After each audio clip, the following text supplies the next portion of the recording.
about copywriting skills and why you need them, or at the very least, why someone that works in your business or on your business with you needs them. Now, before I get into that, I want to go over the 5 steps to a buying or action decision that someone goes through when they get to the point where they want to buy your product or service, because it's really important in terms of copywriting. Now, I do have to say that I did steal this list. I took it from a book from a marketer, and his name is Dan Kennedy. He's been in marketing for over 30 years. He's worked with some really big brands and done some really well-known infomercials. So I just want to clear that up and make sure people realize that this is from him. So the number 1 step is awareness of a need or desire. So the prospect needs to determine or find out that they have a need or desire to solve a problem that they have or overcome an obstacle, and they need a product or service that can solve that. Step 2 is picking the thing that fulfills the need or desire. So they come to terms with and understand that this is the type of thing, this is the product or service in some form or fashion that they need to solve this problem or overcome this obstacle. Number 3, picking the source for the thing. So this is where the person finds the source, the business, that has the product or service that can solve their need or desire. Hopefully, people are coming to you for your products and services for things that you can solve or problems that you can help with. And you just have to make people realize that the product or services that you offer do that, and you do that through copywriting and marketing. Number 4, accepting the source's price-value argument. So we all know in the buying decision process that price is a factor.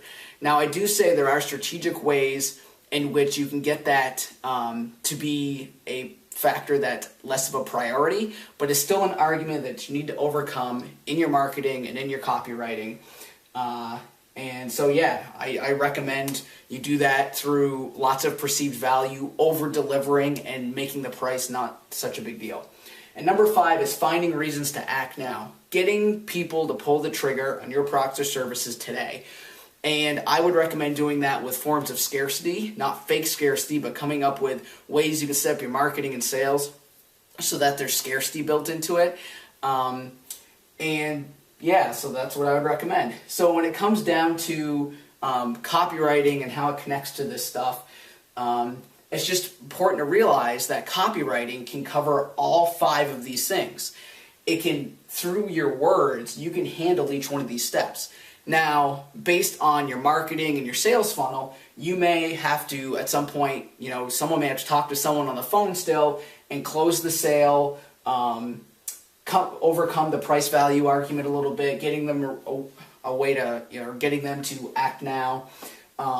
But you can still get through most of these steps or cover all these steps by just creating words that can be put out in places. And it's very efficient. You can save your time and your employees' time by making copy that attracts people, isn't boring, and ultimately leads to easy sales, even if you get them on the phone. So, coming back down to copywriting down here, it's important to remember these few things. First of all, you need to ask questions about who you're writing to. And this comes down to doing a lot of research on your target market, understanding what keeps them up at night, what's their worries, what are their desires. There's lists of hundreds of questions, and you can even go online and search on Google and find questions that will help you brainstorm and really figure out what your target market is looking for on more of an emotional level than anything.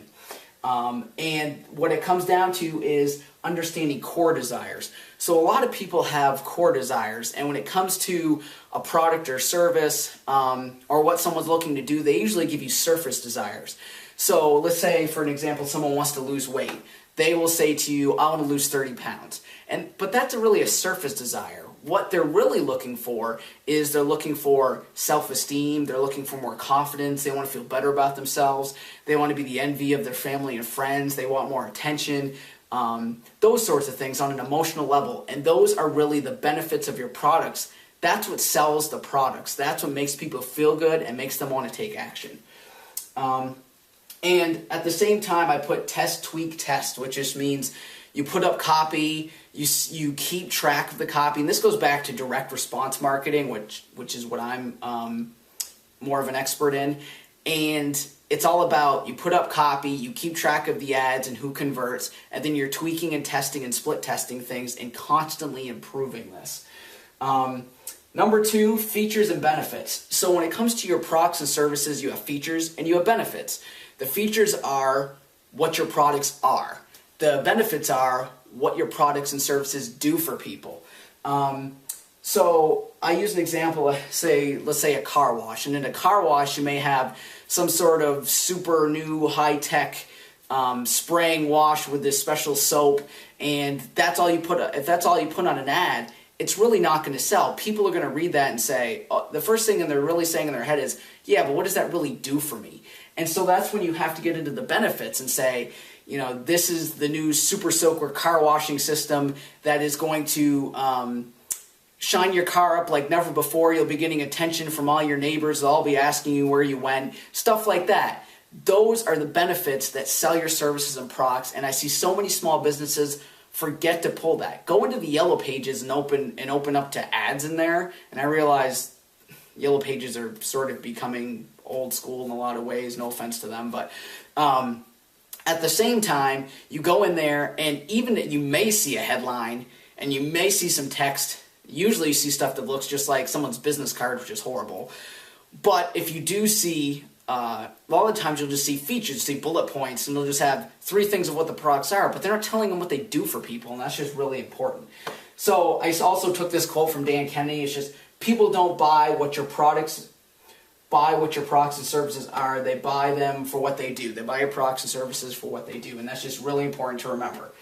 So when it comes to internet marketing and social media and the stuff that Next Door Neighbor Marketing does, I say use this same mindset. Use the same mindset of tweaking and testing, but at the same time, you're not going to necessarily use the same words always. And I say that because social media is sort of a different bird than traditional direct response marketing, at least on the social media networks.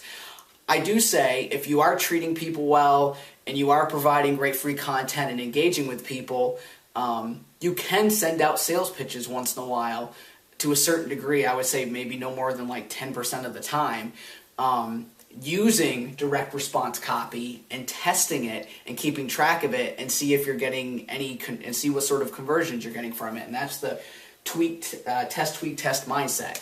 So I wrote someone's name down here. His name is Dan Zarella, and he's known as the social media scientist. I really like his stuff because he is insane about numbers, and so he does a lot of testing on social media and finds out a lot of times it's what sort of topics and what sort of certain keywords that you can use in tweets and Facebook posts that get liked and get shared and get retweeted and get you more exposure.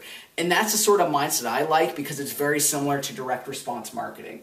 And that's sort of one last thing is that sort of leads into sort of the process that we use in Next Door Neighbor Marketing, where it's the mindset where you're doing social media, you have all your social media sites, and you're doing the engagement, you're providing value. I say it's called being a good neighbor, and leading people back to content on your blog, which is where you can get away with having a lot more direct response copy, still being cool and not overburdensome, but using this sort of copywriting that gets people to take that first step with you or take the next step with you and continue through the marketing and sales funnel to the point where they become a loyal customer.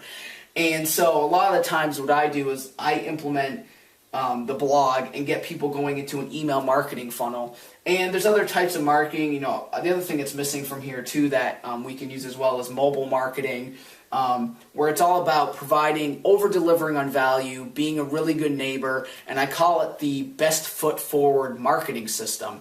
And it's all about, if you're super cool to people, at some point when they're ready to take action and the timing is right, because you've done all this stuff and you've been super cool with them, they're going to take action. They're going to remember you when they have an awareness of a need or desire. Sometimes this first step can take a while, but if you're constant in their email, maybe sending stuff on their mobile phone, you're showing up in news feeds and Twitter feeds and whatever else, and they're going to your blog, Once you've done that, you may build this up in them enough where they realize they do have a need or desire, and then they're going to start going through the rest of the process with you and your business.